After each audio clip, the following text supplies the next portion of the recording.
Hello and welcome to another episode of our World War II Weapon Guide. In this episode, the sawed-off shotgun.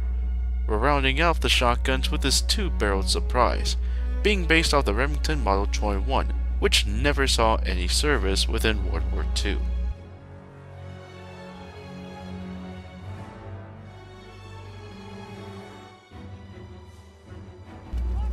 In the game, damage is very potent, very similar to that of the combat shotgun.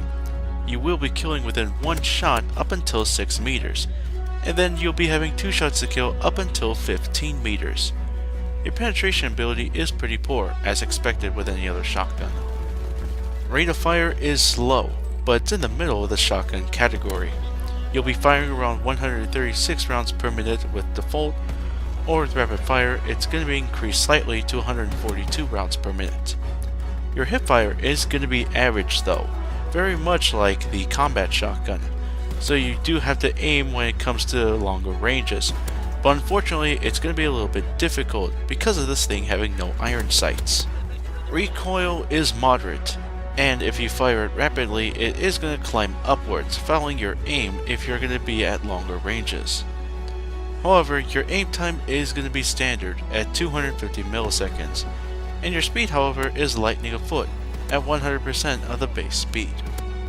Magazine size is going to be only 2 shells, or 10 in reserve, so it's going to be very similar to that of the drone rifle. Your reloads, however, are going to be a little bit swifter, but still constant and annoying. With one round, it's going to be 2.2 seconds. With both of them, it's going to be 2.7 seconds. Our build of this weapon, we're going to be using it as a challenging weapon to use. We're going to be using it only for one-on-one engagements, or one-on-two depending on your preference. Since this weapon doesn't have any iron sights, we're going to be using the reflex sight to help with that. So you're going to be aiming onto your target fairly more accurately, and you'll be able to take them down with a tighter hipfire spread. And speaking of hipfire spread, steady aim is going to help with that too.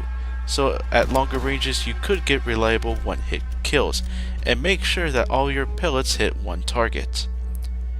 For other attachments, you could use rapid fire to slightly increase that rate of fire and to get your times to kill increased slightly, or you could use the incendiary shells to take on people with fire.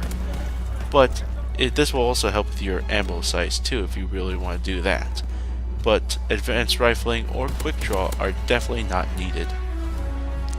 So, because of the reloads are going to be a problem, we're going to be using Hustle. Hustle is a huge must if you really don't like those reloads. This will cut your reloads in half and make sure you're going to go into the fight more readily, and more quickly too. Next up, for your secondary, we could be using Shifty. Shifty is a decent idea to have. It'll give you unlimited ammo and an extra attachment onto your sidearm. And plus, if you have ammo or if you dispense a few rounds onto your pistol and switch to your shotgun and back, it'll be automatically refilled.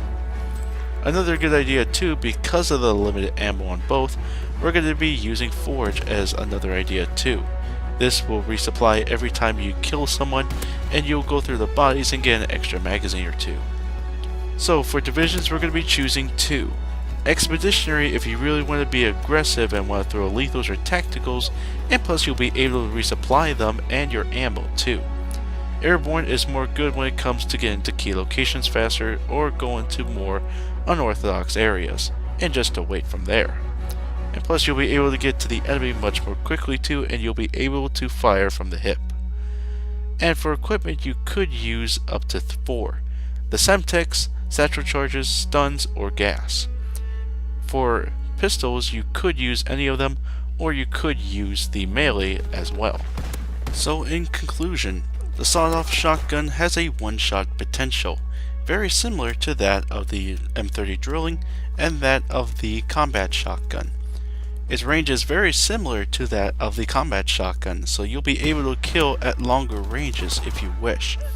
And thanks to the break action process and its fast handling, if the one shot doesn't really hit him, you can easily hit him with another shot, and you can run away at that time. However, this does have a few setbacks. It does have a white hipfire very similar to that of the combat shotgun, And unlike the other guns, you do have constant reloads due to its very limited ammo size. And you're going to have limited ammo too. Some of the times you're going to be completely empty unless you have incendiary shells. Other hand, this weapon is very challenging to use, so as long as you keep an eye on your surroundings at closer ranges and be sure to have your pistol or secondary weapon inside, you're going to be a very lethal contender if you master the weapon really well. Thank you all very much for watching. Be sure to like, favorite, share, subscribe, all that fun stuff, and be sure to look my Facebook page down below. And for next episode, we're rounding up the sniper rifles with the Kar 98. Until then, GalacticStorm saying, I'll see you guys later.